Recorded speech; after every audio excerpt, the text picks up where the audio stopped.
Assalamualaikum warahmatullahi wabarakatuh. Rabbi shrah li sadri wa yassir li amri wahlul 'uqdatam min lisani. Allahumma shalli wa sallim ala nabiyir rahmah Sayyidina Muhammadin wa ala alihi washabihi wa man ma ba'du. Niki kelihatan perjuangan kalau saya ini agak sakit. Mungkin bawaan sudah masuk kategori kiai sepuh. Jadi kalau tambah batuk, tambah karismatik. Jadi definisi kiai sepuh itu kalau sudah batuk. Yang terhormat rektor, semua yang saya hormati, yang sudah disebut rektor tadi ini iktifaan. Ini ngaji mau jadi ahli tafsir apa sekedar ingin masuk surga ini? Enggak, pilihannya dua, jadi ahli tafsir apa ingin masuk surga. Nah itu lebih gampang gitu. Begini, masuk surga itu menurut keyakinan semua ulama, bukan satu kelompok tertentu. Ya dinikmati saja, saya nggak tersiksa meskipun agak sakit, saya nikmati. Ada seorang yang dulu itu orang itu umurnya panjang-panjang, ada yang sampai 500 tahun, bahkan Nabi Nuh itu jadi Nabi itu 950 tahun. Jadi lebih lama ketimbang Pak Fathul Wahid jadi rektor. Jadi Nabi Nuh itu jadi Nabi itu 950 tahun. Ada orang itu nggak pernah maksiat sama sekali.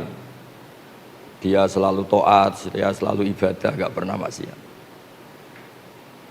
Ketika akan masuk surga ditanya sama Allah, kamu tahu kenapa masuk surga?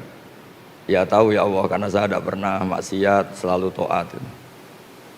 Maksudnya agak kayak yang di sini, ya kadang baik, kadang enggak. Nah, itu bagus, itu normal itu. Yang enggak normal itu yang enggak tobat itu. Akhirnya ditanya sama Allah, ya Gusti, saya enggak pernah maksiat, saya selalu taat. Kamu umurnya berapa? 500 tahun. Ya sudah, di surga 500 tahun. Terus dia komplain, info yang saya terima surga itu selamanya, kenapa hanya 500 tahun? Ya kan Anda amal hanya 500 tahun, maka ya balasannya hanya 500 tahun. Yang abadi itu rahmatku, yang abadi itu anugerahku.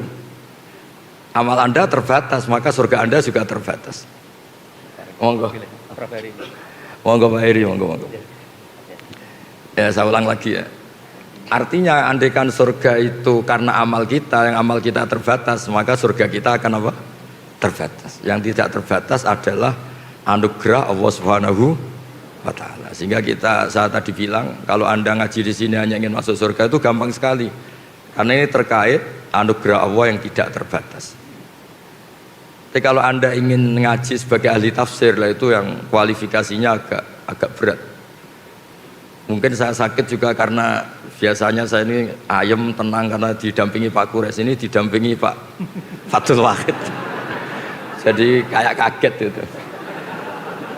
Mungkin frekuensinya jauh lah.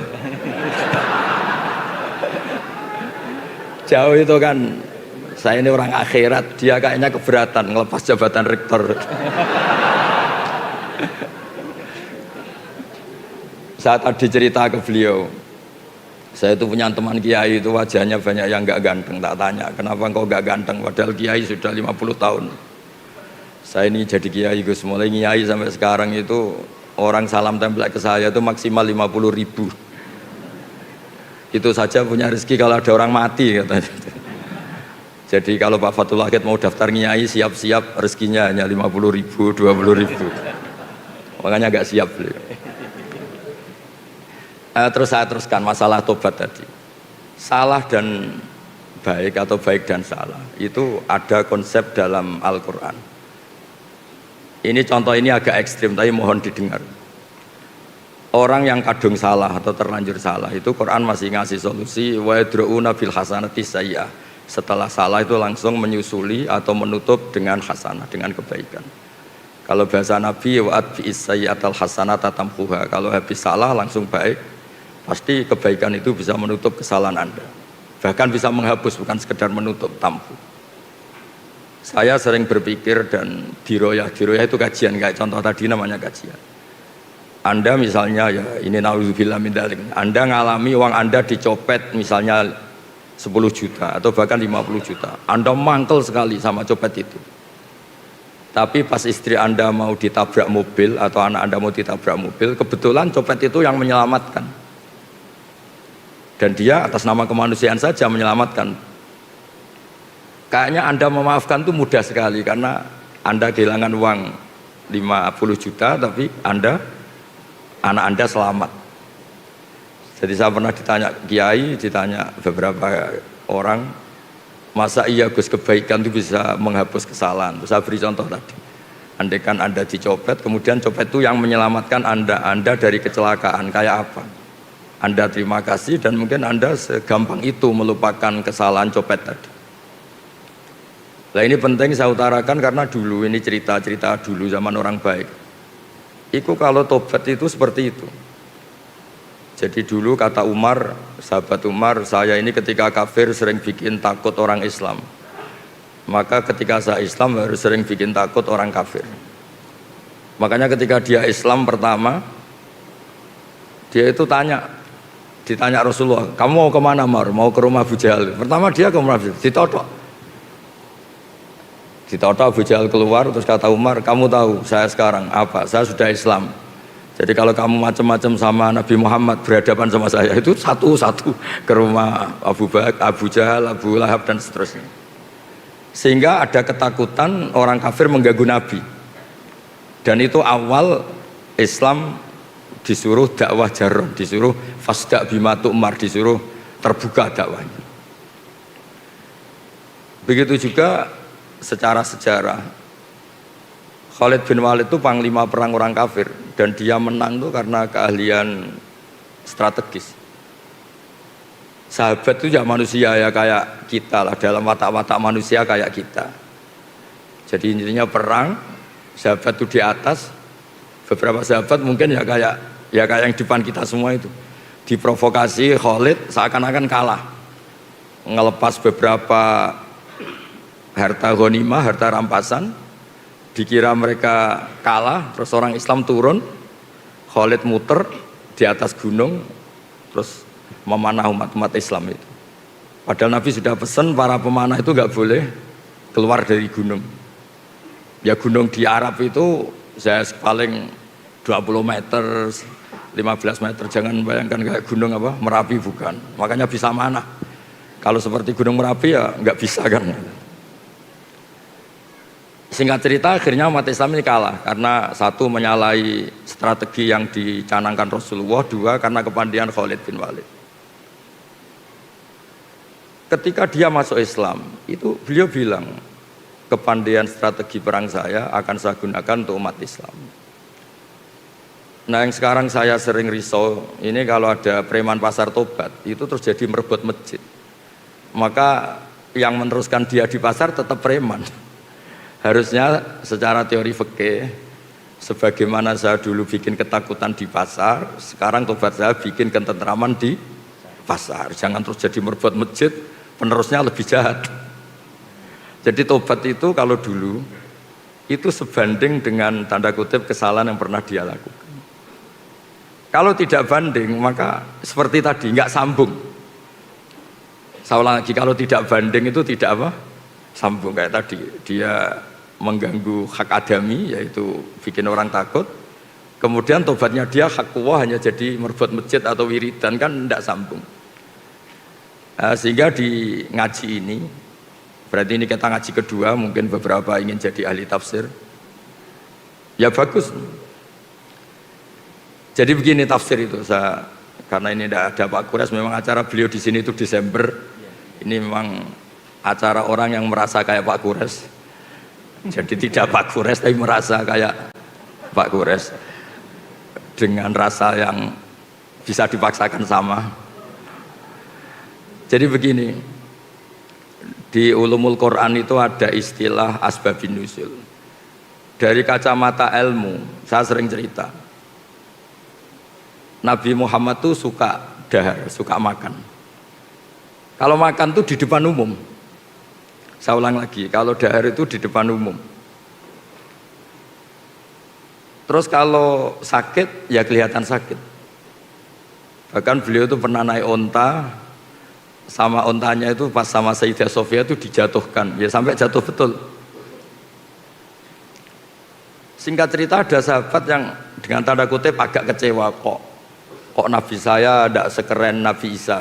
Nabi Isa itu orang mati saja bisa dihidupkan, orang sakit disuwuk terus sembuh gitu. Ternyata secara diroyah, secara kajian yang dilakukan Nabi atau yang didesain Nabi melakukan itu keren. Kerennya adalah ada kajian diroyah atau asbabun nuzul. Saya ini jadi Nabi, setelah Nabi Isa terlalu ideal itu malah dipersepsikan sebagai Tuhan.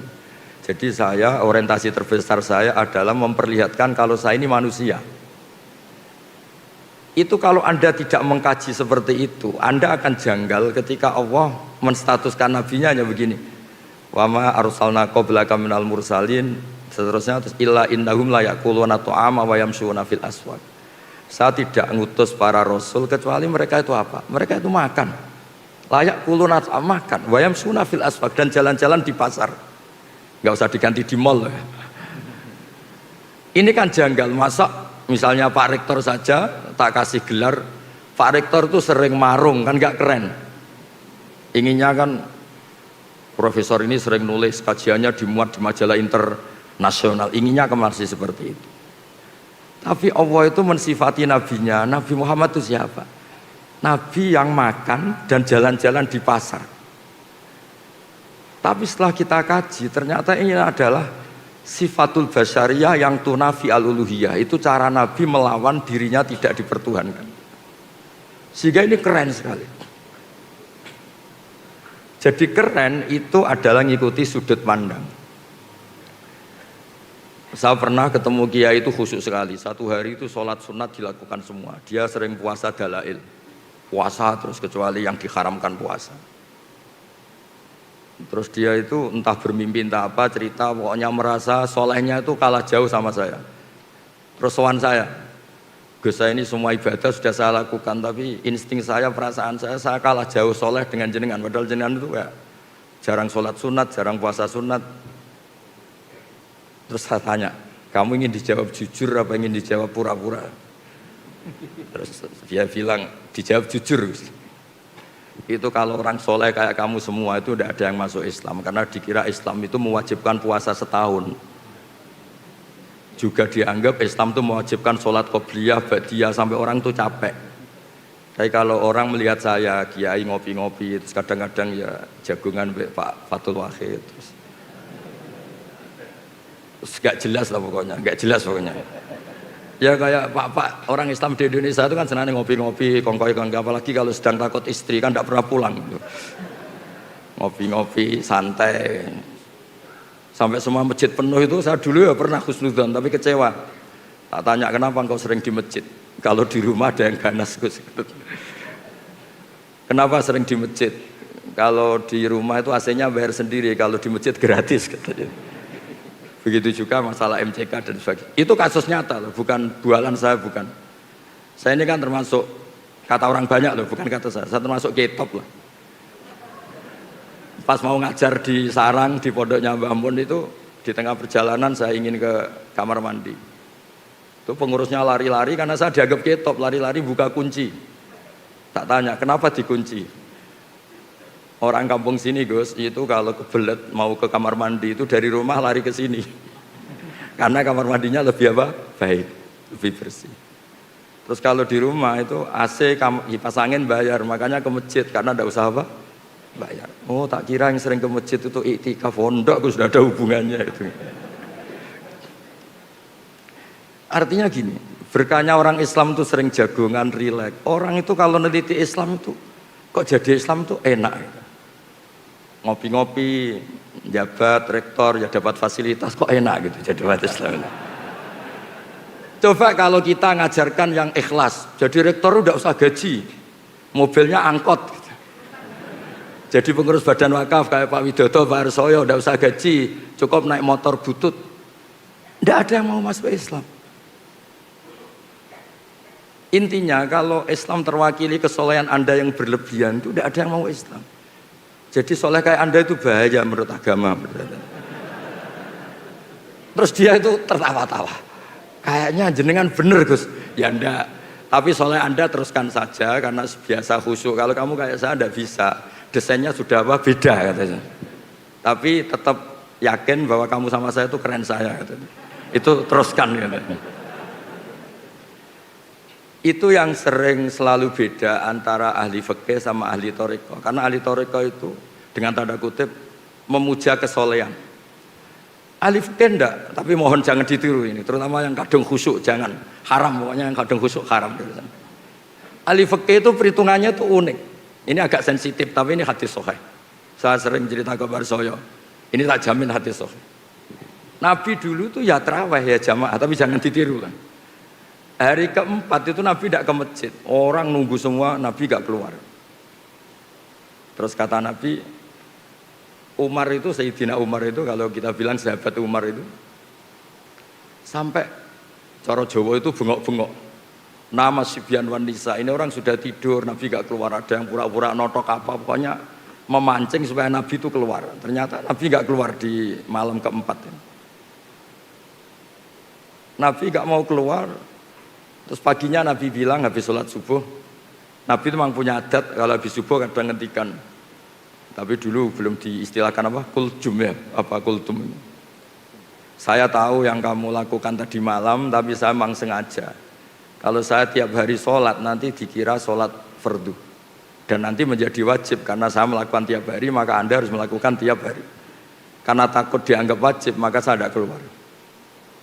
Ya sudah terus gitu, era Umar, sahabat Umar jadi khalifah, beliau ingin ada sholat taraweh. Sahabat tanya, dulu zaman Nabi itu nggak jadi kok, era Anda jadi. Nabi itu pemegang konstitusi ilmu, kalau beliau melakukan terus nanti dikira wajib. Tapi kalau saya hanya Umar, meskipun saya melakukan terus, tidak punya akibat dianggap apa? Wajib. Karena saya tidak musyarrak, tidak pembawa syariat. Ada sahabat yang ekstrim namanya Abdul bin Mas'ud, itu suka sweeping. Kalau ada orang duha tiap hari di sweeping. Kamu ingin bikin tandingan sholat fardu, wong sunat kok tiap hari. Sunat itu seminggu sekali katanya. Nggak, ini cerita konstitusi ilmu, makanya yang nggak bakat alim jangan, haram. Jadi beda mindsetnya orang-orang thariqah, orang tasawuf dengan ahli fikih itu beda. Ya sama terus jangan bilang Gus Pak ahli fikih, Pak Fathul Wahid ahli thariqah, ini tidak dua-duanya. Ini hanya rektor. Kebetulan rektor Universitas Islam apa? Indonesia. Jadi dikira dia ketuanya umat Islam. Enggak ada hubungannya itu, enggak ada. Ini jabatan karir. Bisa dipecat sama Pak Arsoyo kalau macam-macam, sama badan wakaf bisa. Jadi nanti saya cerita ulumul Quran. Ulumul Quran itu yang mengkaji itu harus seperti saya, tidak harus kayak persis saya, seperti saya. Orang tahu kenapa basyariahnya Nabi, kemanusiaannya Nabi itu keren. Karena berkahnya kemanusiaan ini Islam menjadi agamanya manusia, bukan agamanya malaikat. Sehingga tiap Allah cerita orang baik itu siapa? Fasilitasnya apa? Liyukaffirahu anhum asfa'alladzi amilu. Orang baik itu orang yang kalau salah itu salahnya saya hapus. Dan ketika baiknya tak kasih pahala. Bukan orang baik itu yang nggak pernah salah, bukan. Jadi berkahnya Nabi menjaga konstitusi basyariah ini, itu terus Islam menjadi agamanya manusia, bukan agama malaikat. Andai kan dari awal itu semua kesunatan dilakukan Nabi, misalnya Nabi selalu puasa Senin Kemis, puasa Dalail, puasa Tasu'a, Asyura, nanti ini dikira wajib. Maka dalam hadis sahih, saya pastikan ini sahih, Sayyidah Aisyah itu beliau kan ahli fikih, punya cara pandang mensifati Nabi, yaitu beliau ngendikan, ini ada di Sahih Muslim, wa in ini di sini sesungguhnya, wa in kana Rasulullah la yada'ul amala wa yuhibbuhu. Khasyata ayyufrodo alaihim. Nabi itu tersiksa sekali kalau nggak sholat sunat itu. Ya tersiksa sekali kalau nggak puasa sunat. Tapi beliau harus nggak puasa karena takut dianggap apa? Fardu. Sampai Nabi itu kalau ada puasa Tasu'a, Asyura ngumumkan, sekarang puasa ini sudah diganti Ramadan. Silahkan yang mau puasa-puasa, yang tidak. Jadi, nah, penafsir Al-Quran atau yang meneliti Quran itu harus tahu itu. Sehingga nanti di Quran itu ada ayat-ayat yang mensifati mensifati manusia itu sederhana. Sayyidah Maryam itu figur yang luar biasa. Nabi Isa itu figur yang luar biasa. Kata Allah, wa ummuhu siddiqah. Ibunya Nabi Isa itu siddiqah. Orang yang sangat-sangat jujur, tidak ternodai dosa zina, dosa yang macam-macam. Tapi terusannya apa? Karena yakulanit to'am. Dua orang hebat ini itu ya suka makan. Itu kan aneh. Wong Pak Rektor yang jarang tahajud saja kalau ada orang muji, ini suka tahajud, seneng. Coba dipuji, oh Pak Rektor itu hebat kalau malam tahajud, Senin Kamis puasa, duha, oh seneng meskipun nggak dilakukan, seneng kalau dipuji. Nah ini seorang Nabi Isa, Allah itu cara cerita karena yakulanit to'am. Ini sama-sama makan. Karena berkahnya makan tuh orang tahu. Rektor nggak makan itu nggak hidup. Presiden Amerika nggak makan nggak hidup. Semua orang top di dunia kalau nggak makan tuh nggak hidup. Ternyata manusia tuh selemah itu. Kita yang katanya profesor, kita yang katanya kiai besar, ternyata untuk kita hidup hanya butuh kangkung, mungkin butuh jadah, butuh gudeg. Terus kerennya di mana? Orang yang hidupnya ta'aluk sama benda-benda yang mati. Nah dengan seperti itu Quran sukses memaklumatkan wa khuliqal insanu dhaifa. Manusia itu lemah sekali. Saking lemahnya itu butuh sesuatu yang benda mati.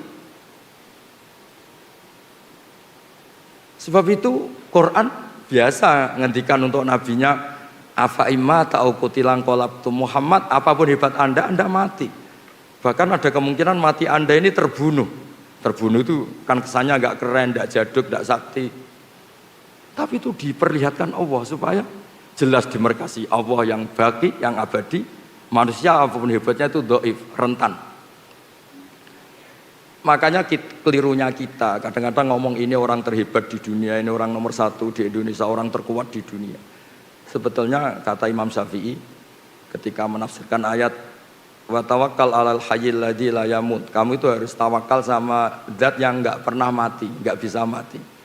Kata beliau, faman tawakkala ala sultanin au amirin au kadza wa kadza fa inna ma tawakkala ala sultanin yamut. Kalau Anda menggantungkan hidup pada raja, presiden, rektor sama kiai besar sama siapapun, sebetulnya Anda menggantungkan hidup sama orang sing yamut yang akan mati. Nah, di sini pentingnya peneliti tafsir ini mungkin untuk anak-anak di BPAI. Itu harus tahu sehingga nanti kalau ada sifat para nabi yang sederhana, itu hakikatnya luar biasa. Coba kalau Nabi Muhammad, Nabi Isa sering munajat di kamar, nggak kelihatan orang. Mungkin orang malah ngayalnya, wah mungkin sedang ke Mekah terbang. Kalau Pak Fathul Wahid itikaf di rumah, oh kelihatannya di rumah, tapi rohnya di Mekah gitu. Kalau istrinya sedang curiga, kelihatannya itikaf, pikirannya di jadah itu gitu. Ya terserah, sedang baik apa enggak. Apapun itu ibadah itu punya sisi melahirkan banyak mitos. Sehingga kata ulama-ulama ibadah itu ada mahdoh kayak sholat. Kenapa sholat itu disunatkan jamaah? Ada yang bilang fardu. Karena biar konstitusi sholat ini tetap terbaca sebagai ibadah. Tapi kalau sholat itu sering tidak kelihatan, itu bahaya karena nanti melahirkan banyak mitos. Sehingga seorang nabi itu harus selalu menunjukkan al-a'rad al-basyariyah, sisi manusia. Karena dengan cara itu Nabi tidak dipertuhankan. Itu sirinya, rahasianya kenapa Allah mensifati Nabi wa ma arsalna qablaka minal mursalin illa innahum la yaquluna ta'ama wa yamshuna fil aswaq. Ketika mensifati Isa dan Maryam, Allah ngendikan kana yaqulanit ta'am. Jadi mohon Bu Rektor ini nanti kalau di rumah jangan bilang Bapak ini Rektor UI, Bapak tukang makan. Bapak tukang apa? Makan. Jalan-jalan di pasar. Jadi saya mohon ini sebagai bentuk apresiasi saya karena dulu ketika Prof Zaini itu menerjemah, ya beliau dulu itu seniornya Pak Kures di Al-Azhar. Terus ketemu saya bilang, saya ini mulai kecil nekuni fikih, ngaji sama Mbah Maimun sama bapak saya, sehingga saya lebih ke konstitusi fikih. Saya ulang lagi ya. Jadi kesalehan yang dibawa orang-orang toreko atau orang tasawuf itu baik, tapi ini nggak bisa jadi konstitusi, karena kalau jadi konstitusi nanti terjadi ijabu malam yajib, mewajibkan sesuatu yang tidak wajib. Jadi memang menganalisis Quran itu harus orang fikih, karena kalau udah orang fikih itu dengan tanda kutip kurang-kurang gimana, jangan bahasakan kurang liar ya, kurang-kurang gimana. Orang fikih itu lebih realistis, fikih yang betulan alim loh ya, jangan yang kaleng-kaleng ya, yang memang bener-bener alim. Jadi misalnya gini, saya baca misalnya Alam nasrah laka sodrok, itu kalau orang fikih langsung ngerti betapa sudut pandang itu menjadikan gampang legowo. Tadi dikatakan Pak Rektor, kalau ada perbedaan itu kembalikan ke ilmu. Sudut pandang itu penting. Saya sering cerita, mungkin saya pernah dicerita di pengajian ini. Ada kiai itu mungkin karena kelamaan ingin poligami gak kesampaian. Sebenarnya tidak hanya kiai, semuanya ada di sini. Itu kalau malam itu masakan sendiri. Pokoknya sibuk. Kadang bikin sambal terong, kadang bikin nasi goreng, pokoknya sibuk. Ada santrinya yang orang toreko janggal, ini kiai gak pernah tahajud makan, terus pokoknya kalau malam tuh mesti masak.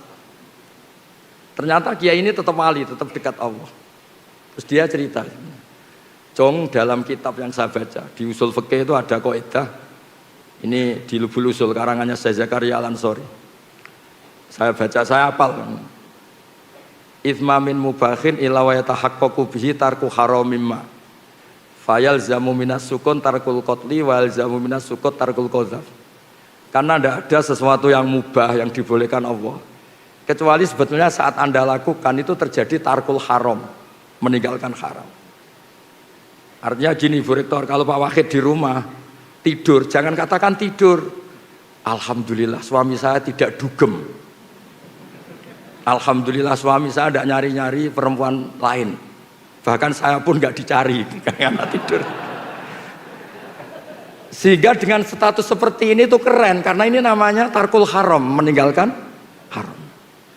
Makanya saya tuh sering berdoa sama Allah, semoga malaikat raqib atid tuh ngaji usul fikih, sehingga tidak melihat anak-anak UI yang ngopi tuh ngopi, yang kongkoi, tapi mereka akan bilang hum tarokul haram, ini kelompok-kelompok yang meninggalkan haram itu. Nah, jadi makanya ini biar Pak Allah tahu, biar tahu kalau saya cerita ilmu gini kan, terus dia mikir wah berat nih Gus, berat. Tapi nggak apa-apa, saya disaingi juga ikhlas. Ya jadi saya mohon analisis Quran atau ulumul Quran itu harus seperti ini. Sebab itu Nabi-Nabi top di Quran itu yang diceritakan itu sering basariyah kayak tadi. Isa dan Maryam diceritakan kana yakulanit tu'am. Nabi Musa lebih parah lagi. Nabi Musa itu lebih basariyah lagi. Kecilnya dirawat Fir'aun, terus hobinya itu gelut, tarung gitu. Terus delalah itu lari, buron itu, kematian. Ketemu Nabi itu ya nggak ngaji dulu dia, sementing dikawinkan dulu sama putrinya itu. Itu basariyah semua. Sehingga berkahnya Islam dibawa secara kemanusiaan. Ciri khas Islam itu adalah faroh. Faroh itu bahagia, happy. Qul bi fadlillah bi rahmati fa bidzalika falyafrah. Ya saya mohon dari berkahnya ngaji ini Anda akan tahu. Saya punya kitab namanya Al-Minanul Kubro. Itu di situ cerita ada wali yang sering makan sama wali sering ibadah. Ternyata yang sering makan ini walinya lebih tinggi ketimbang yang sering ibadah. Ditanya, kenapa engkau lebih tinggi? Karena saya kalau makan itu langsung syukur. Jadi alat duniawi tak jadikan syukur sama Allah karena saya bisa makan. Sementara yang sholat ini gak jadi wali-wali karena ketika sholat dipakai sarana ya Allah kasih hidup yang mapan, kasih istri yang cantik qanaah. Ternyata salatnya dia dipakai sarana duniawi. Jadi sholatnya dipakai sarana apa? Duniawi. Gayanya sholat tapi otaknya itu dunia. Sholat hajat lah gampangane. Angel temen nerangno. Lah yang ini tuh Islami. Karena setiap makan tuh dia nangis, ya Allah, saya ini yang kiai besar selemah ini. Katanya saya orang hebat, saya presiden, saya kiai besar, saya rektor. Kalau nggak makan jadah ya kok lemes. Jadi itu unik karena itu dimaklumatkan wa khuliqal insanu dhaifa. Sehingga seorang nabi yang kekasihnya dibahasakan Allah afa immata au qutila, afa immata au qutila. Muhammad itu mati atau terbunuh. Nah, ini yang terakhir sebelum diskusi, Quran juga cerita jejak sejarah. Ini urusan makan lagi. Syarat jadi nabi diantaranya itu selain soleh, selain baik ini nabi loh, ada kiai nabi. Syaratnya turunannya nabi. Kalau kiai kan alhamdulillah ada Gus asli, Gus naturalisasi masih bisa dinego. Tapi kalau nabi itu memang harus turunan nabi, bawahnya harus ada yang nabi. Orang Yahudi itu Yahuda bin Yakub bin Ishak bin Ibrahim. Ini ngaji paling keren karena saya sudah agak batuk, jadi sudah kayak kiai sepuh itu sudah keren. Yang enggak keren tuh yang ngundang, kiainya sakit kok diundang itu. Itu tanggal 10 kemarin ini Pak Harsoyo, Pak Widodo, Pak Rektor itu main ke rumah saya. Tak pikir ikhlas. Nah, ternyata enggak ini. Ya semoga diampuni Allah Subhanahu wa taala.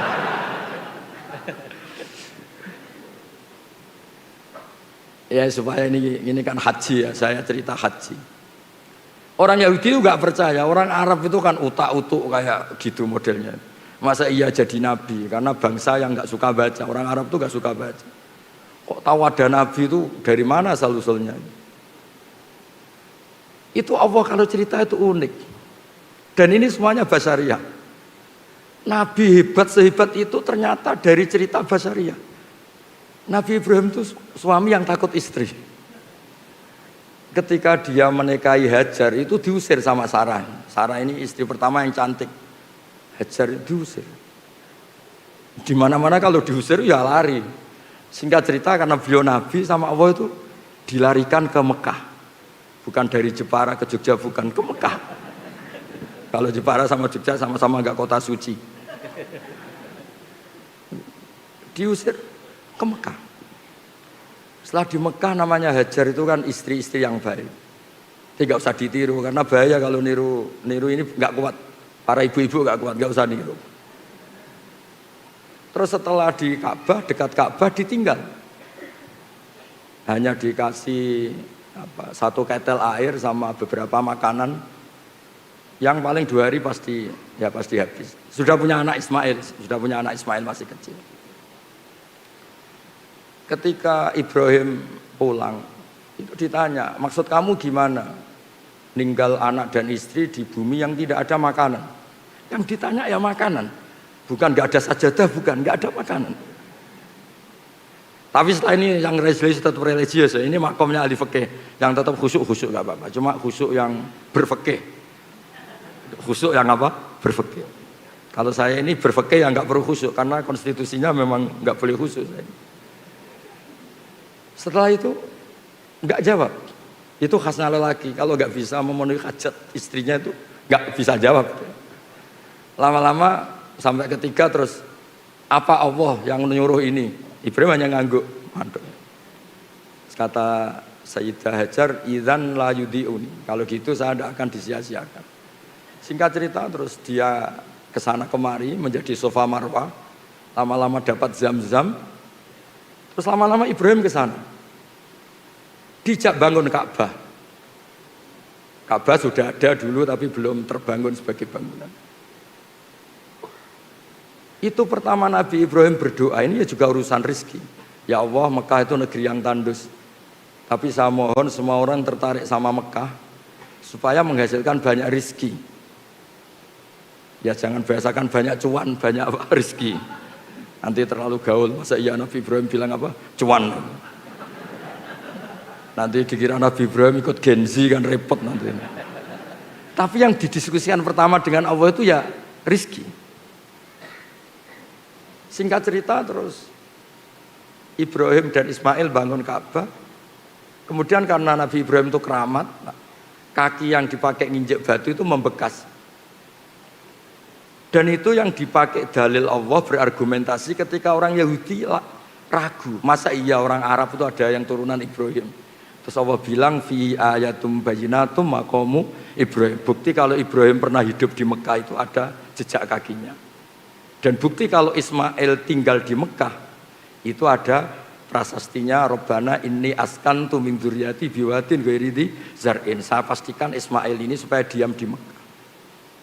Nah ayat seperti itu kalau Anda tidak baca tarikh itu nggak ngerti. Ayat-ayat itu adalah Allah sedang cerita bahwa Muhammad itu benar-benar turunan Nabi karena di Mekah pernah dihuni Ibrahim yang punya apa Ismail dan jejak artefaknya, jejak fisiknya ada di Mekah fi ayatum bayyinatum maqamu Ibrahim. Jadi makom Ibrahim itu bukan makom bahasa Indonesia artinya kuburan, itu bukan. Tempat berdiri. Nah, konstruksi itu seorang mufassir harus utuh sehingga ngerti. Oh, ini begini, ini begini, ini begini. Ya, kembali lagi nanti kalau nggak jadi rektor, kalau ingin jadi kiai, kiai yang pertama tadi pokoknya orang ngaji saya masuk surga. Orang ngasih uang saya 50.000 masuk surga dan seterusnya dan seterusnya. Jadi saya mohon peneliti tafsir atau peneliti Quran itu konstruksinya harus utuh sehingga ayat yang kelihatan biasa menjadi luar biasa karena manusia itu pasti mendiskusikan ekonomi. Rabbana liyuqimus shalah faj'al afidatan minan nas tahwi ilaihim warzuqhum minats thamarat. Jadi mesti diskusinya itu rezeki. Sehingga mendiskusikan rezeki itu tidak mengurangi kesakralan nubuwah. Ya saya kira demikian. Assalamualaikum warahmatullahi wabarakatuh. Waalaikumsalam warahmatullahi wabarakatuh. Baik, terima kasih Gus Ba. Selamat datang Ibu Profesor Ning Ova Amelia, Ibu Rektor Universitas. Kenapa dipanggil Ning? Ya, kita panggil Profesor Ning Ova Bu, karena anak kiai. Terima kasih Prof. Ova sudah berkenan hadir. Dan ini juga hadir juga ada Bapak Rektor terpilih Bu Bapak yang insya Allah akan menggantikan saya mulai 1 Juni Profesor Hari Purnama. Monggo Prof berdiri biar para hadirin tahu. Ya, insya Allah beliau nanti akan melanjutkan ngaji dengan Gus Ba terus. Ya. Ya. Ibu Bapak kita masih punya waktu.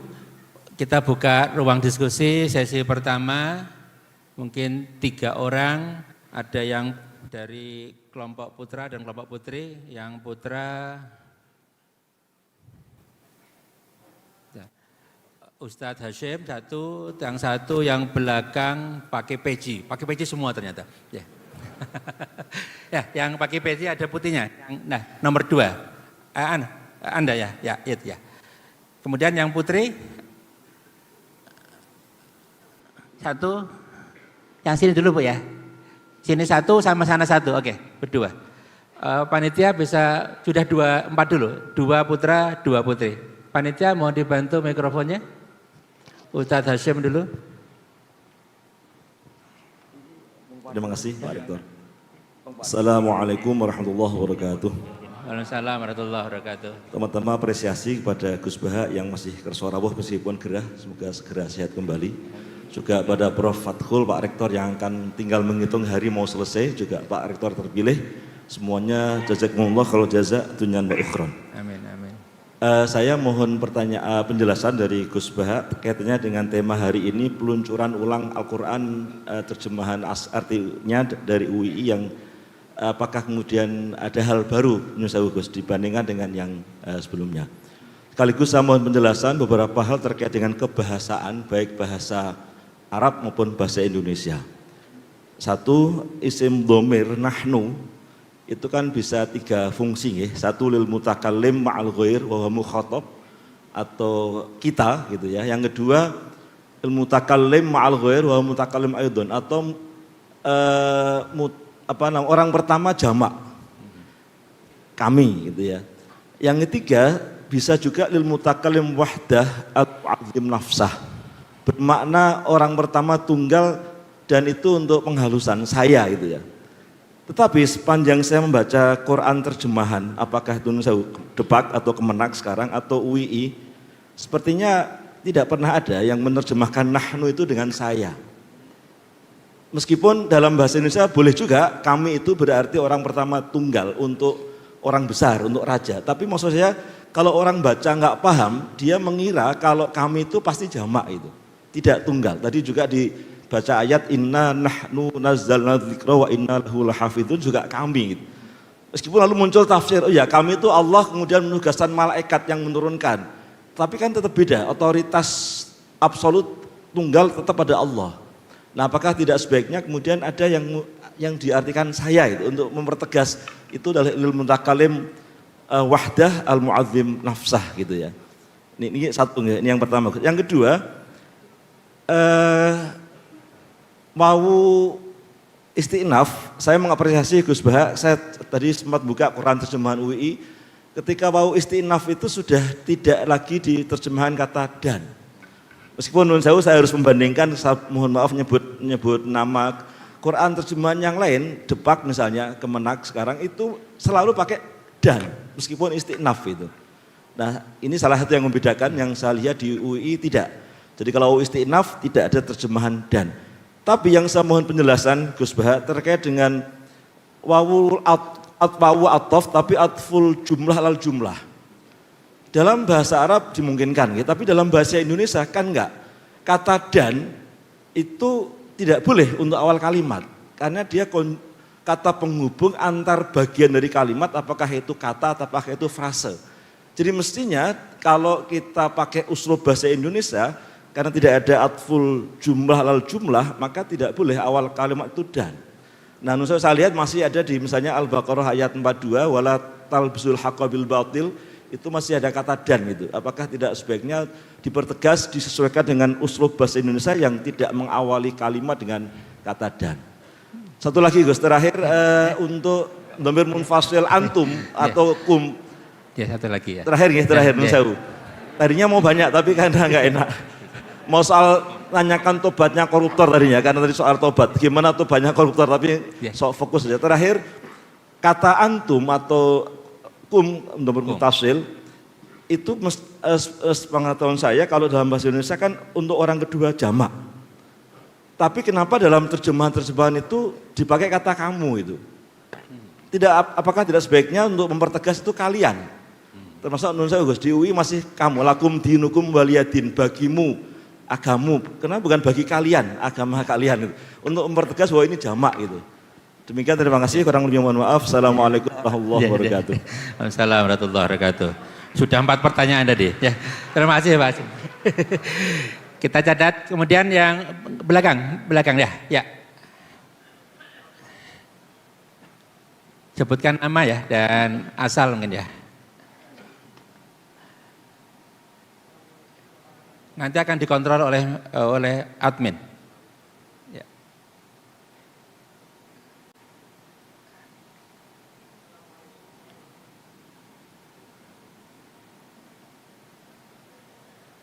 Mohon dibantu panitia.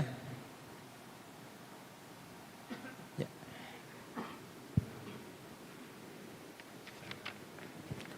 Assalamualaikum warahmatullahi wabarakatuh. Perkenalkan, nama saya Sidik, saya dari UIN, Sunan. Namanya siapa tadi? Sidik. Sidik, Pak. Sidik. Permisi, Gus Bah, saya mau bertanya. Jadi tadi malam di beranda HP saya itu lewat berisi kalam hikmah, yaitu tulisannya itu Gus. Ilmu tidak akan Allah berikan kecuali orang yang dicintai oleh Allah Subhanahu wa taala. Pertanyaan saya, Gus Bah, ngapunten. Kenapa ada orang yang hafal Quran tapi masih bermaksiat? Ya, karena kan kalau berdasarkan kalam hikmah jenengan, berarti kan Allah ridho sama hamba tersebut ya kan? Allah cinta. Jadi dia sampai hafal Quran. Dia melakukan nggih. Sudah itu Wonten- pertanyaannya. Nggih, ngapunten untuk saya titip pesan Pak Gus Baha, saya mewakili umat, semoga jenengan jaga kesehatan nggih. Amin. Nanti semoga jenengan hidupnya berkah dan panjang umur sampai 90 tahun seperti Mbah Maimun. Amin. Harapan saya. Assalamualaikum warahmatullahi wabarakatuh. Waalaikumsalam warahmatullahi wabarakatuh. Terima kasih Mas Siddiq. Selanjutnya dari Ibu sana, dibantu panitia. Ya, yang sisi selatan tadi sudah.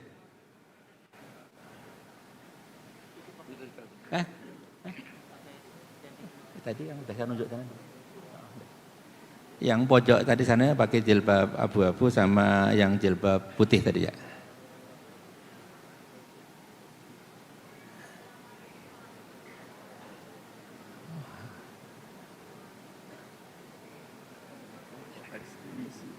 Assalamualaikum warahmatullahi wabarakatuh.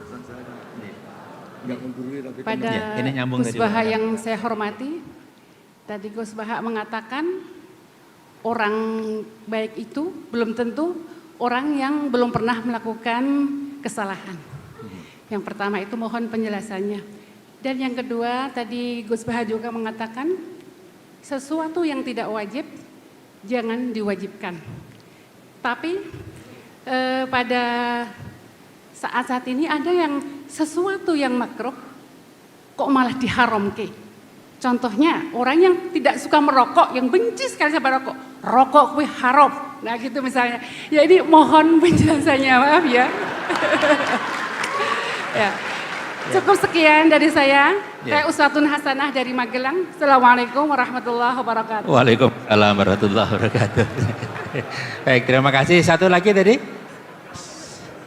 Satu lagi yang pakai jilbab warna apa itu? Coklat susu ya. Baik, Assalamualaikum warahmatullahi wabarakatuh. Waalaikumsalam warahmatullahi wabarakatuh. Perkenalkan, nama saya Eila, saya dari Hubungan Internasional Universitas Islam Indonesia.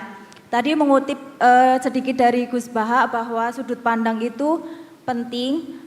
Terus saya sedikit ada pertanyaan, bagaimana sih sudut pandang Nabi Muhammad terhadap perempuan yang tidak menutup aurat sesuai dengan syariat Islam? Karena banyak laki-laki menyalahkan perempuan karena tidak memakai pakaian sesuai syariat Islam. Ketika melihat itu mereka timbul syahwat. Kenapa tidak dibalik saja? Kenapa tidak mereka yang menjaga pandangan ketika ada perempuan yang tidak memakai pakaian sesuai syariat Islam? Karena memang di sisi lain perempuan itu memang harus menutup pakaian, menutup aurat dengan pakaian yang sesuai dengan syariat Islam gitu. Bagaimana juga syariat dari Al-Quran tentang pakaian ini. Cukup ya. Bagaimana pandangan Nabi Muhammad terkait dua pandangan yang bertolak belakang ini? Baik, terima kasih. Terima kasih. Baik, terima kasih Bapak. Ada 4 pertanyaan, saya singkat Gus. Jadi pertanyaan yang pertama terkait dengan apakah ada yang baru di sini. Kemudian yang kedua ini soal nahnu tadi. Ada 3 fungsi, apakah tidak ada yang diterjemahkan dengan saya. Terus kemudian tadi terkait dengan wawu istiqnaf dan waktu ataf, Gus. Terus yang ketiga terkait dengan antum dan kum. Nah, ya. Kemudian yang kedua dari Mas Siddiq tadi, kenapa hafal Quran kok masih bermaksiat, Gus? Itu pertanyaan dari Mas Siddiq. Kemudian dari Ibu tadi ada. Ya, satu-satunya. Ya, yang lagi dulu ya. Pak Sim dulu ya. Bismillahirrahmanirrahim. Ya, ini mungkin Pak Hasyim itu diskusinya sama saya tok. Ini banyak yang bingung kayaknya. Bikin bingung orang itu termasuk dosa. Jadi ya saya ini kan kenal sama keluarga Pak Hasyim dari Buyangan ya, dari Padi. Yang bapaknya kiai itu, mungkin beliau frustasi terus di Jogja itu.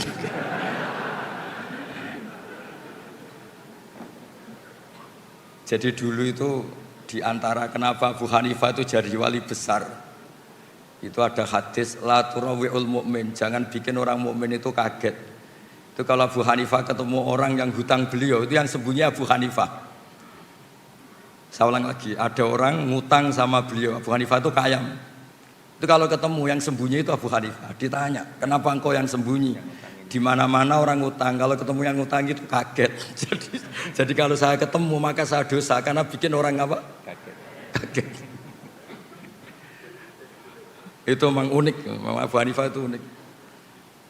Jadi harusnya rektor atau dekan atau siapapun yang jadi pembina, kalau ketemu mahasiswa salah, itu yang sembunyi dosennya. Kedua cerita Robiah Adawiyah. Robiah Adawiyah itu rumahnya tuh ada maling.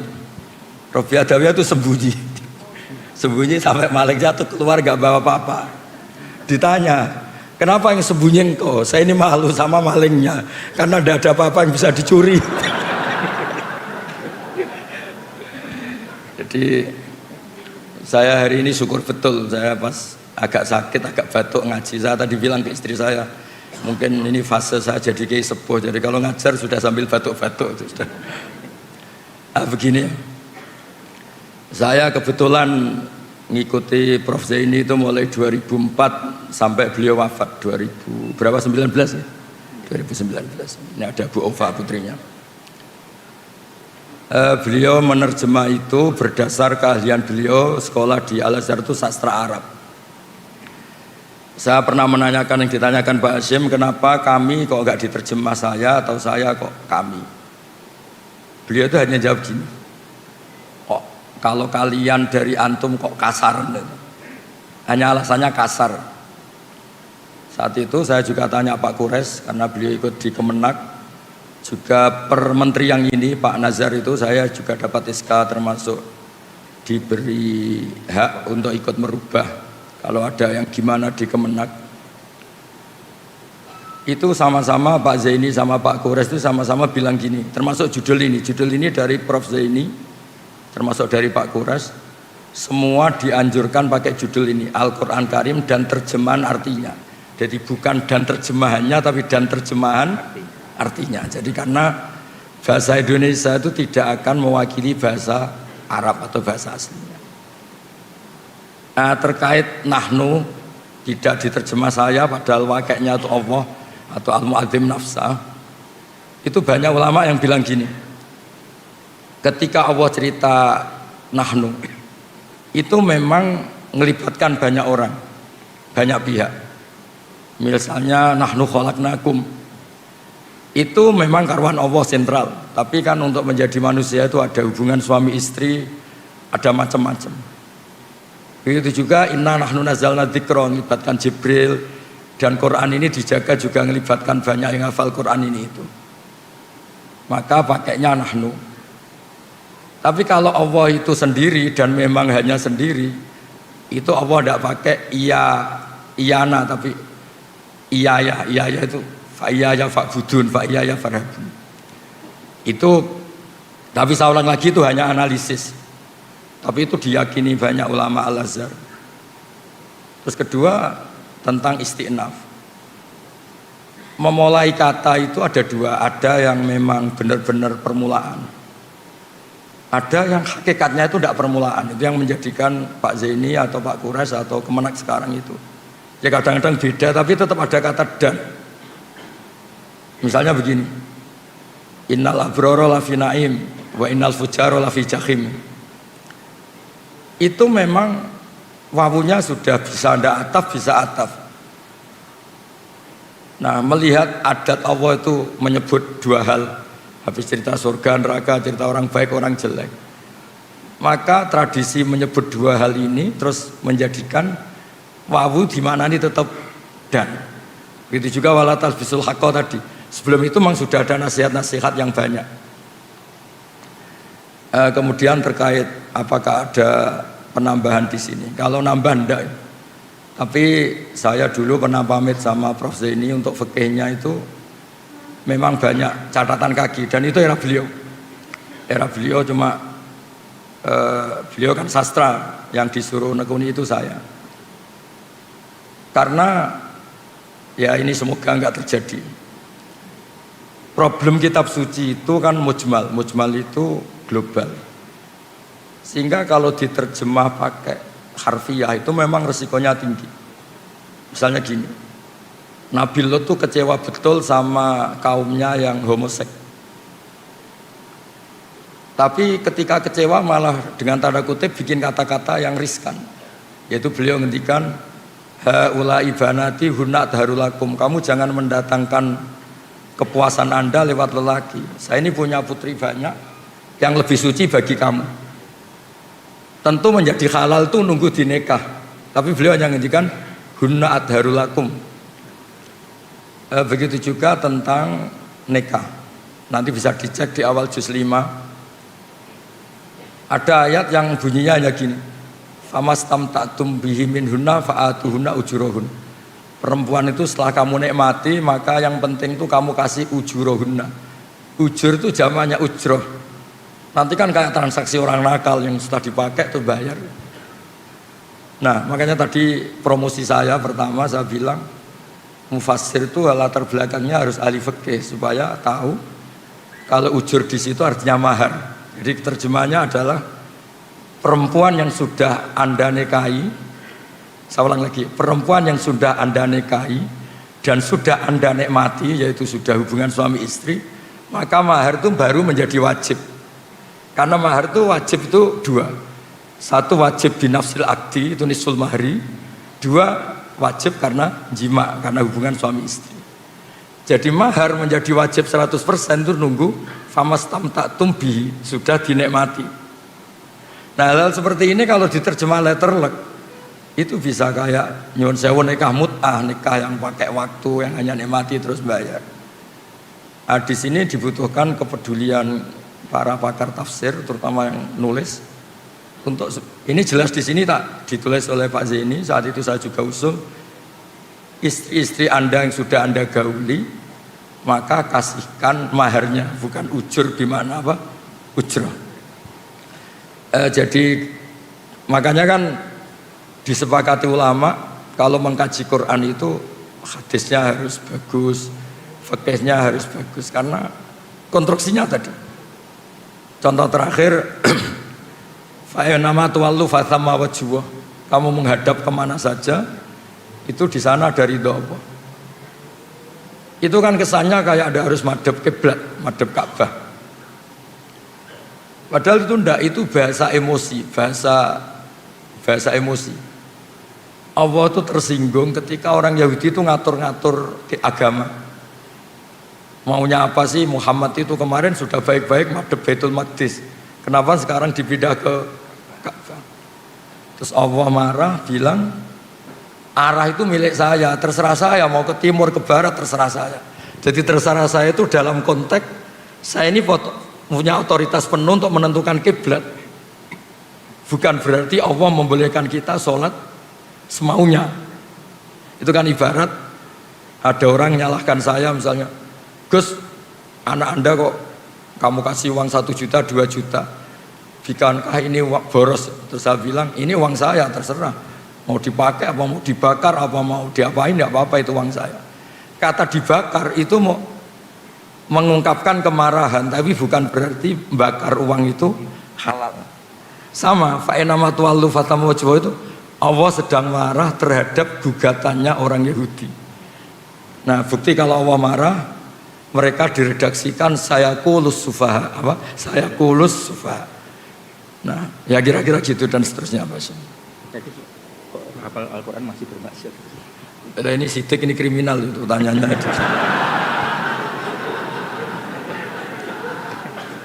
Nanti kalau kenapa orang hafal Quran masih bisa maksiat, lama-lama Anda tanya, kenapa Pak Rektor masih butuh uang, itu kan ya repot. Jadi begini ya. Agama ini unik. Allah itu tidak pernah menghalalkan maksiat, nggak pernah. Tapi Allah tahu betul kalau prakteknya orang itu pasti maksiat. Beda ya. Kalau Allah menghalalkan nanti itu menjadi syariat. Tapi kalau Allah tidak realistis, namanya orang itu pasti maksiat. Makanya redaksinya Allah itu pakai fasilitas. Orang baik itu siapa? Orang yang fasilitasnya adalah kebaikannya diberi ganjaran, salahnya dimaafkan. Ya kayak kira-kira definisi cinta. Cinta itu apa? Pas kamu baik diapresiasi, pas kamu salah dimaafkan. Tapi jangan pernah istri Anda bilang, wah Pak kamu salah gak apa-apa. Wah itu bisa bahaya itu. Jadi semua maksiat di Quran itu diceritakan pakai kalam khobar. Kalam khobar itu apa, misalnya cerita orang baik itu siapa? Orang yang menjauhi dosa besar. Misalnya gini, Anda mencintai perempuan, potensinya itu kan hanya nikmati melihat sama sampai hubungan suami istri. Nah yang sampai hubungan suami istri namanya zina, itu dosa besar. Jadi kalau Anda tidak bisa tidur ingat terus, itu namanya pengangguran. Nah apa itu bilang alladzina yastanifuna kabairal itsmi wal fawahisha illa lamam. Ya gak apa-apa lah, ingat-ingat sedikit, sementing gak sampai zina. Anda benci orang itu kan kelasnya bisa ngata-ngatain, ngerasani, menghujat, membunuh. Lah Allah itu kadang-kadang maklumi. Wong jenenge lagi gedeng namanya baru benci ya, gak apa-apa lah ngerasani, sementing jangan bunuh. Nah, sehingga ya kayak gitu, misalnya ada orang kecelakaan, nabrak sampai mati, mesti kita bilang, "Mbok jangan nabrak sampai mati, nyerempet kan bisa." Gitu. Tapi bukan berarti nyerempet itu dihalalkan, bukan. Tapi kalau bandingannya nabrak mati itu, mbok nyerempet tok wae lah ben rapati mati gitu. Ben gak mati sakit gitu. Jadi agama ini dari awal memang tadi saya bilang, ini agamanya manusia. Makanya ketika Allah cerita orang baik itu apa? Alladzina yastanifuna kabairal itsmi wal fawahish. Orang yang menjauhi dosa besar tapi prakteknya tetap melakukan kesalahan-kesalahan apa? Kecil.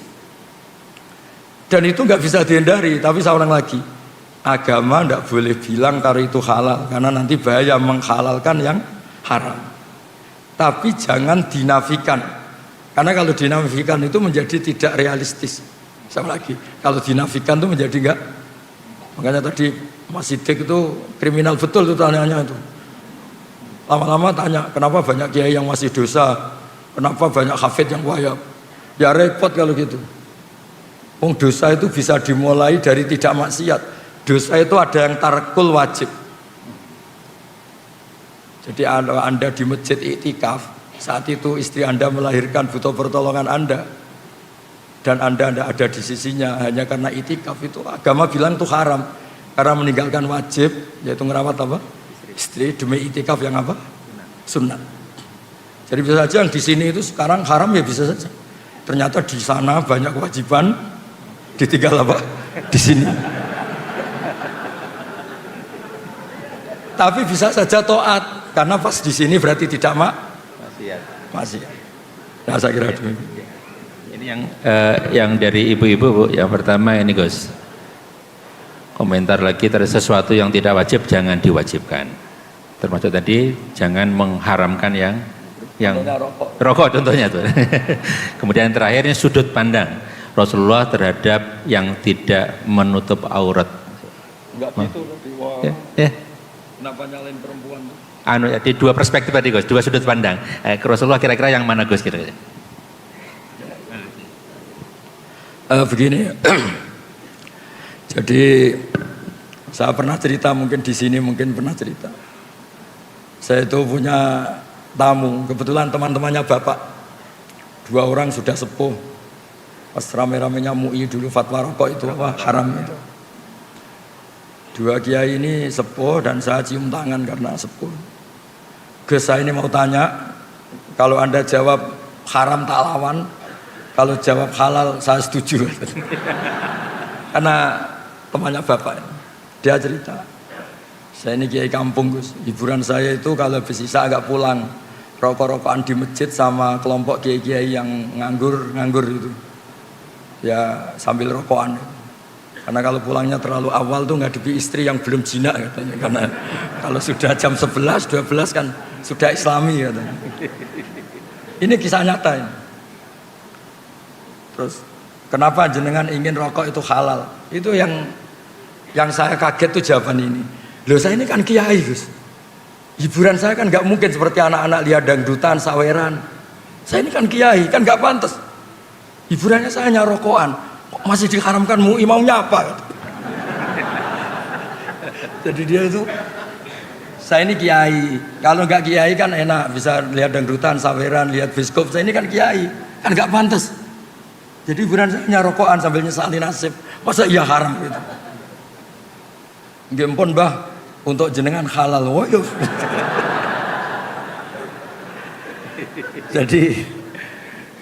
Jadi memang apa ya, sudut agama itu makro itu nggak jelas haramnya, tapi juga Anda jangan bilang halal karena kadang ya sampai ganggu kesehatan misalnya. Tapi juga kan bilang haram karena takutnya tadi ada orang-orang tertentu yang untuk melawan nafsunya, melawan mungkin dia agak hiper, itu dengan melupakan dirinya dengan cara seperti itu. Makanya di Ihya itu ada bab suatu saat akhir zaman itu ibadah terbaik itu tidur. Kenapa? Karena tidur itu tarkul haram. Karena kalau tidur itu berarti orang itu tidak melakukan haram sama sekali. Tapi kan bisa digugat juga, tidur itu artinya meninggalkan kewajiban. Nah itu sudut pandang, ini pertanyaan ke Mbak tadi. Jadi Nabi itu memang unik. Kalau perempuan membuka aurat, itu yang disalahkan sebetulnya tidak hanya perempuannya. Lelaki yang terprovokasi birahi yang haram, perempuannya juga haram. Tapi di situ seninya beragama. Jadi ada Umar itu, sahabat Umar pernah ditanya, kalau Anda ditakdir tidak punya syahwat sama punya syahwat suka mana? Ya suka punya syahwat tapi tidak maksiat. Kenapa? Kalau saya tidak punya syahwat, misalnya Allah tidak akan bilang gini, ini loh Umar nggak pernah zina sama batu, sama pohon, sama jembatan gitu. Artinya apa itu? Nggak prestasi. Tidak zina sama sesuatu yang nggak disyahwati itu tidak prestasi. Ya normal namanya tidak zina sama pohon, sama jembatan, sama gunung.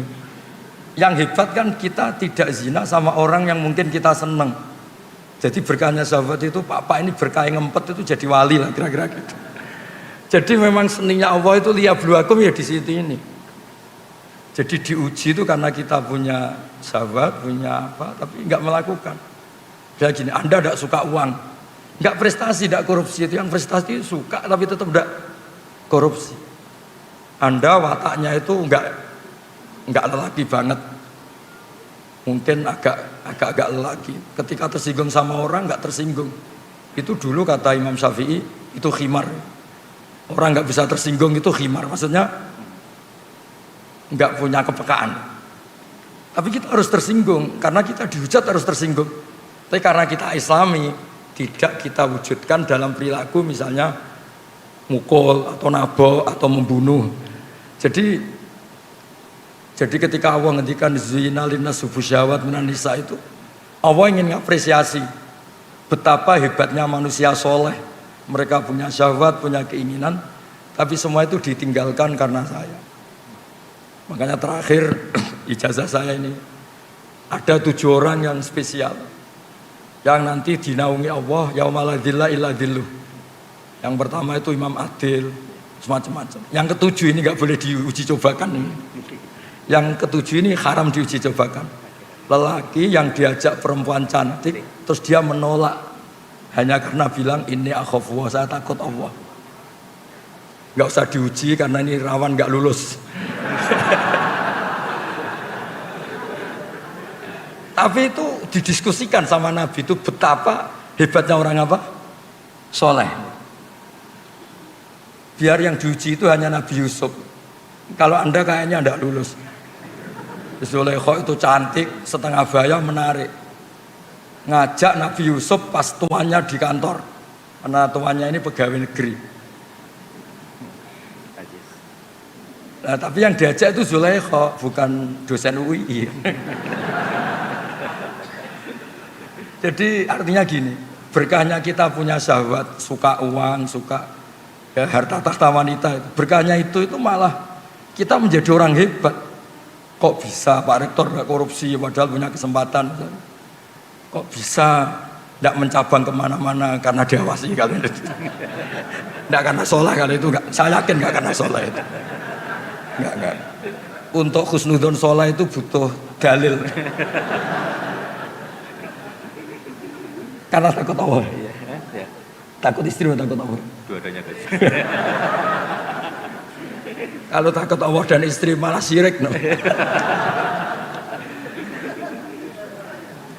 Jadi Allah itu unik, ngelola manusia itu unik.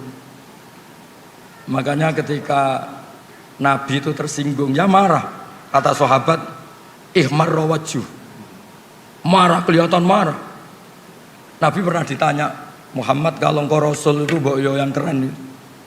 Bisa menghidupkan orang mati kayak Isa, punya tongkat sakti kayak Musa. Nabi itu ihmar rawaju, mau tersinggung, mau marah. Terus akhirnya Nabi Muhammad tuh ingat, lakot udhiya Musa bi aktsara min dzalik fasobar. Musa itu pernah tersakiti oleh seperti ini dan Musa itu sabar. Padahal Musa itu kelasmen nabinya di bawah saya. Musa saya bisa sabar, apalagi saya. Jadi Nabi Musa juga pernah digugat. Musa, kamu itu bilang utusannya Allah. Coba Allah itu pertontonan ke kita, arina wajarotan. Kemudian nanti Allah tak tanya, apa betul Anda ngutus Musa? Jadi Nabi dulu itu ya repot. Tapi ya tadi memang itu ujian. Ya jadi di antara kebaikan agama ini kita dikasih syahwat, dikasih suka uang, suka tahta. Tapi kita bisa lulus. Tapi gak usah dicoba tadi, gak usah dicoba. Karena kalau dicoba itu riskan. Jadi yang nomor 7 tadi itu warojulun da'adu imro'atun da'atu mansibin wa jamalin fakola ini akhofwa. Lelaki yang diajak perempuan cantik, diajak perempuan cantik, Nabi bilang itu cantik. Kalau gak cantik kan akeh tunggale lah gitu kan. Tapi tetap bilang fakola ini akhofwa. Ya saya kira demikian cukup ini. Cukup ya. Masih. Ya, dua pertanyaan lagi ya. Baik, terima kasih Gus. Sebelum membuka sesi, saya ingin menyapa ada dua tamu kita, Profesor Dr. Lamati Nulu Ahmad dari UMI Makassar. Terima kasih Prof. Kemudian Profesor Dr. Tamrin dari Universitas Mula Warman Banjarmasin. Terima kasih Prof sudah bergabung bersama kami. Ibu Bapak, waktunya tidak banyak, kita buat dua penanya saja ya. Tampaknya sana satu, sana satu. Kemudian dari perempuan ini Pasilo satu. Yang sana satu ya, yang Anda ya, yang pakai jilbab warna apa itu, warna pink ya. Kok dari sini bukan pink ya? Ya, putih ya, oke. Dari mikrofon dari sana, yang sana dulu ya. Silakan. Singkat padat ya. Assalamualaikum warahmatullahi wabarakatuh. Pertanyaan saya singkat saja. Yang pertama, Al-Quranul Qadim itu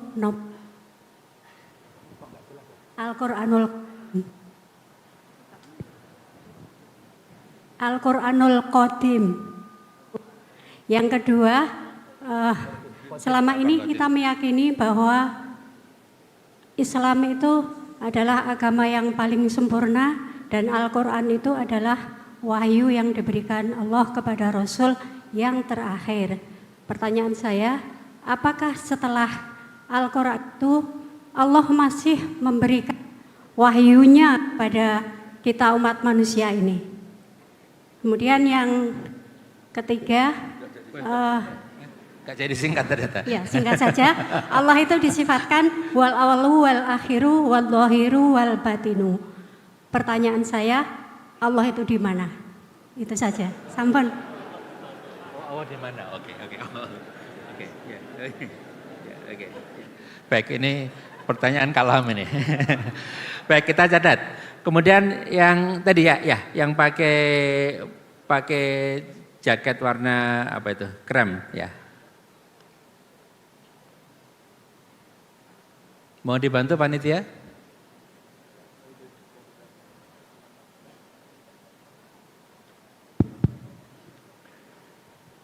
Baik, terima kasih atas kesempatannya.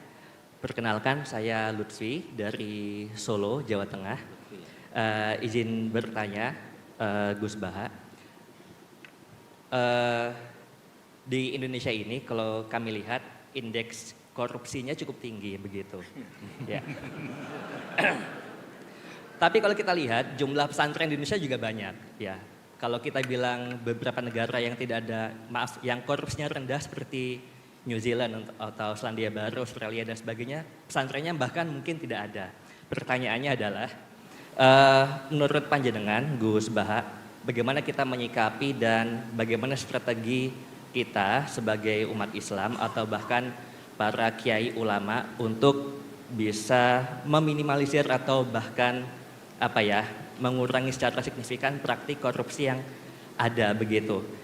Izin kalau saya bisa mengutip perkataan Bu Sri Mulyani, mantan Menteri Keuangan dulu, beliau pernah mengatakan, banyak orang mudah tergoda uang, meski sholat rajin, naik haji sudah, umroh sering, puasa Senin Kamis, tapi waktu lihat uang lupa semuanya.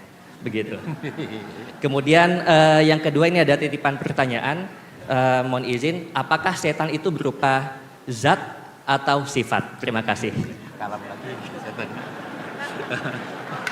Baik, terima kasih. Ini ada dua kelompok pertanyaan, yang satu terkait dengan ilmu kalam. Ya. Al-Quran tadi kodim, terus kemudian pertanyaan Allah ada di mana Gus, kira-kira gitu. Kemudian yang kedua tadi terkait dengan setan itu seperti apa, sifat atau zat, kira-kira sifat atau zat. Baik, kemudian yang kedua ini terkait dengan pertanyaan, kok sudah sering haji, sering umroh, puasa kemarin kok tetap korupsinya tinggi Gus, ini kira-kira gimana Gus? Ya.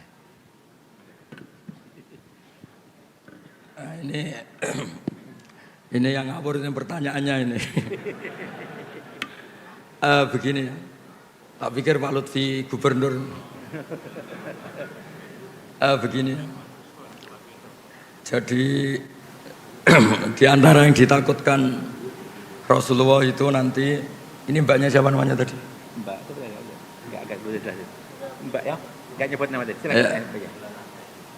Ya. Jadi gini ya. Manusia itu punya jiwa ingin tahu. Ingin tahu itu bisa liar. Ada beberapa orang yang bilang, saya ini tidak akan menyembah Allah karena saya tidak tahu, tidak kenal. Macam-macam lah, yang jurusan filsafat itu. Jadi zaman itu Nabi sudah ngendikan nanti setan itu selalu menggoda manusia. Pertama bikin mukadimah yang baik. Ini bumi diciptakan Allah, ini langit diciptakan Allah. Lalu Allah sendiri asal-usulnya gimana? Terus kata Nabi, jika kamu pada titik itu, maka hentikan. Nah, menghentikan itu manusia itu mudah sekali. Makanya saya pernah bilang, saya mungkin saat melihat sinetron apa saja, tentang Joko Tingkir ya boleh, tentang Mak Lampir ya boleh, yang penting itu manusia lah. Itu mungkin pas dekat-dekatnya saya dengan Allah, karena itu melawan diskusi dengan setan. Jadi banyak peristiwa sahabat itu tanyain Allah itu di mana. Sama Nabi itu disuruh, kira-kira disuruh makan, disuruh apalah, yang penting mengalihkan diskusi itu. Nah caranya gimana? Caranya adalah kita yakin sistem tubuh kita ini profan, sistem tubuh kita ini seperti ini, punya keterbatasan. Jadi dari awal kita harus yakin sistem yang serba terbatas ini nggak mungkin bisa melihat zat yang tidak terbatas. Makanya Quran sendiri memberi penjelasan la tudrikul absar wa huwa yudrikul absar. Nah, jadi itu termasuk yang dikhawatirkan Nabi, yang semoga bukan contohnya sekarang muncul di diskusi ini. Nah, soal kalam wa qadim itu juga sama, kasusnya sama. Dulu ada mihnah, ada tragedi sejarah terburuk. Ada seorang khalifah namanya Ma'mun, memaksa orang berpikir kalau kalam wa itu tidak qadim. Alasannya dia, ini agak serius diskusi ini, tapi enggak apa-apa. Insya Allah ilmu saya cukup. Ini bukan karena sombong, memang cukup. Terus ditanya, dia berargumentasi, Quran itu ada tabat yada Abi Lahab. Abu Lahab itu hadis. Mendiskusikan yang hadis pasti Qurannya juga hadis. Karena dia seorang khalifah, seorang raja memaksakan yang tidak punya pendapat yang sama di penjara. Termasuk Imam Syafi'i, Imam Ahmad. Tapi sebelum di penjara Imam Syafi'i lari ke Mesir, Imam Ahmad ketangkep terus di penjara. Ahmad bin Hanbal ini. Ketika di penjara, Imam Ahmad minta diskusi terbuka disaksikan banyak orang dengan tokoh Mu'tazilah. Diturutin, ada tokoh Mu'tazilah terbaik, terus diskusi disaksikan banyak orang. Nah ini yang mungkin kita salah. Kita kalau menafsirkan kalam itu kan firman Allah atau perkataan Allah atau ucapan Allah atau sabda.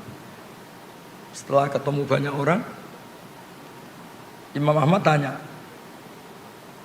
ketika dulu itu Allah sudah tahu enggak kalau akan menciptakan makhluk yang bernama Abu Lahab?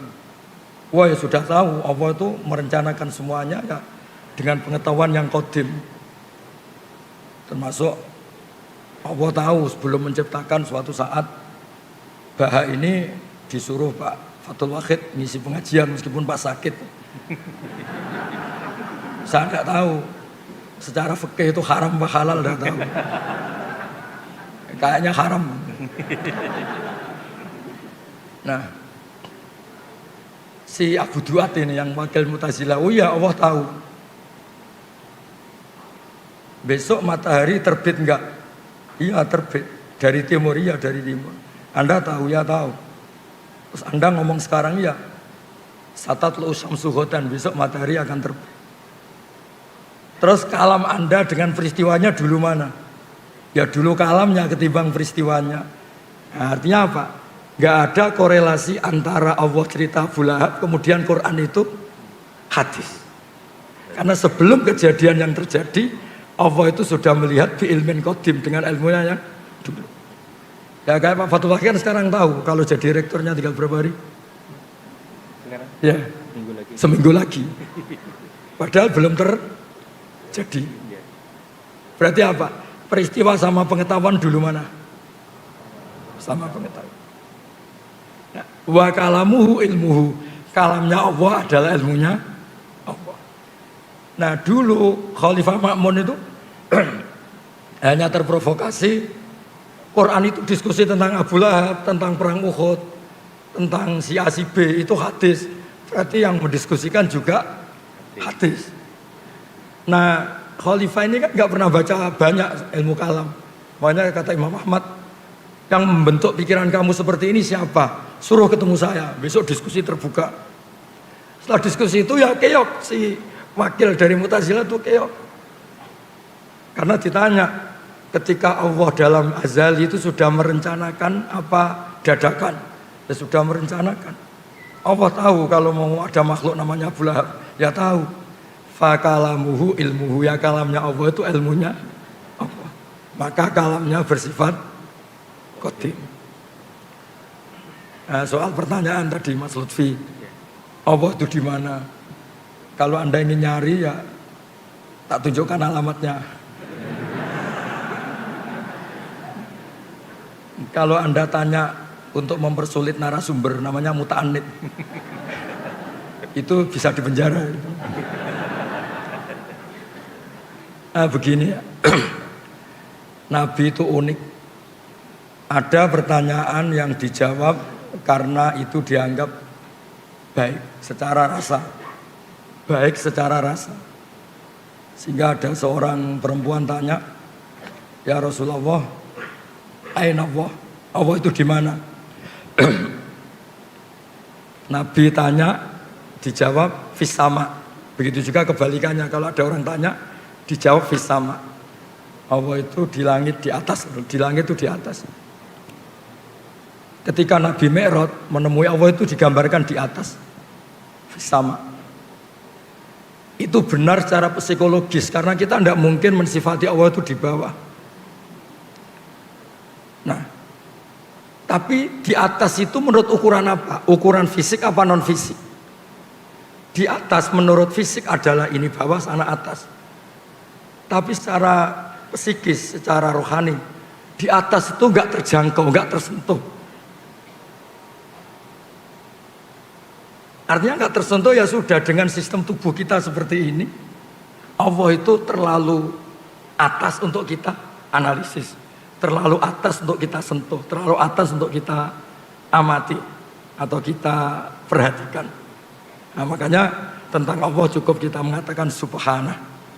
Dan Allah selalu bilang ketika ada orang salah paham, subhanahu wa ta'ala amma yusyrikun amma yakulun. Yang penting Allah itu terlalu suci, terbebas dari cara pandang manusia yang sering salah.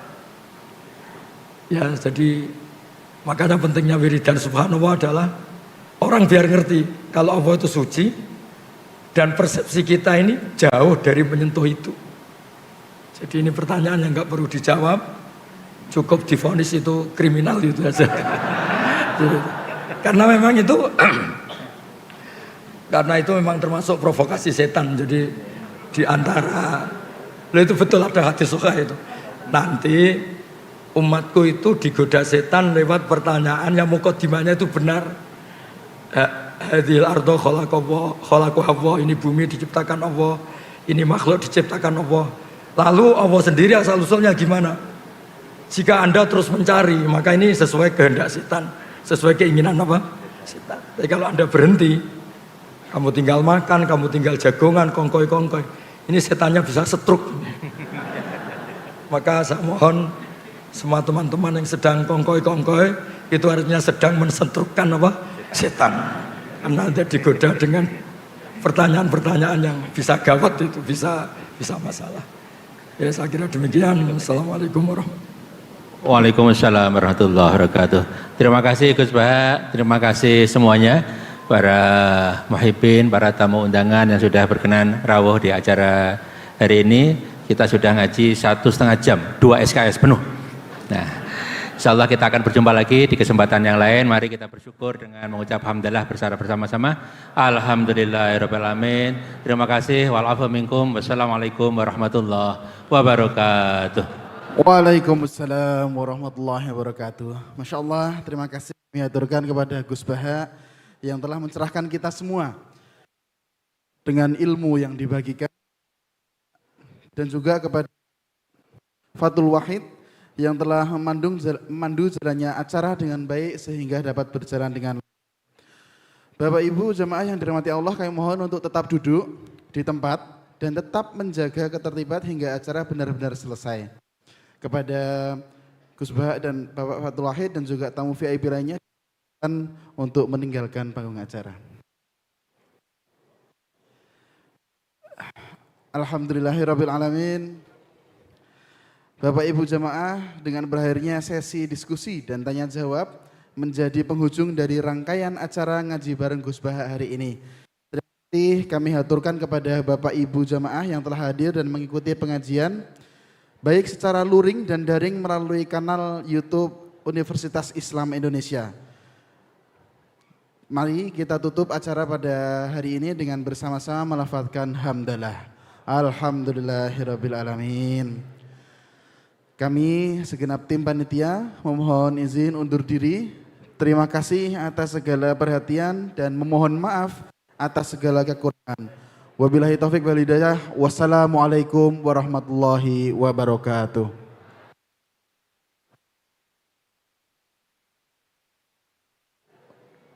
Kepada Bapak Ibu jemaah, kami mohon untuk membawa kotak box makanan